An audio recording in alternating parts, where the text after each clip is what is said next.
আসসালাম, তুমি কেমন আছো? এখন স্কুলের ছেলেমেয়েরা মোবাইল নিয়ে ব্যস্ত। স্কুলে আর কি আসবে?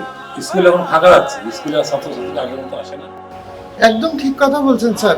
এই প্রজন্মের ছেলেমেয়েরা লেখাপড়ার প্রতি অত গুরুত্বই দেয় না। আগে স্কুল ছুটি হলেও আমরা বাসায় যেতে চাইতাম না, বন্ধু বান্ধব সবাই মিলে মাঠে অনেক খেলাধুলা করতাম, ফুটবল, ভলিবল, আরো কত কি স্যার। এখনকার ছেলেমেয়েরা তো বিনোদন কি জিনিস বোঝেই না। আমরা কত বিনোদন করছি লেখাপড়ার ফাঁকে ফাঁকে, কত আনন্দ করছি, কত ফুটবল খেলছি, ভলিবল খেলছি স্যার। কিন্তু এখনকার সবাই মোবাইলে আসক্ত, ফ্রি ফায়ার নিয়ে ব্যস্ত। ঠিক বলছো বাবা, এখনকার ছেলেমেয়েরা খেলাধুলা কি জানি বোঝেই না। তোমাদের সময় ছেলেমেয়েরা টিফিন শেষ হয়ে যাচ্ছে, তারপরেও খেলাধুলা করতেছে, তারপরে আমরা যাই পিঠে নিয়ে আসি আবার ক্লাস করাতাম। এখনকার ছেলেমেয়েরা খেলাধুলা বোঝেই না, এখন ওরা মোবাইল নিয়েই আসক্ত।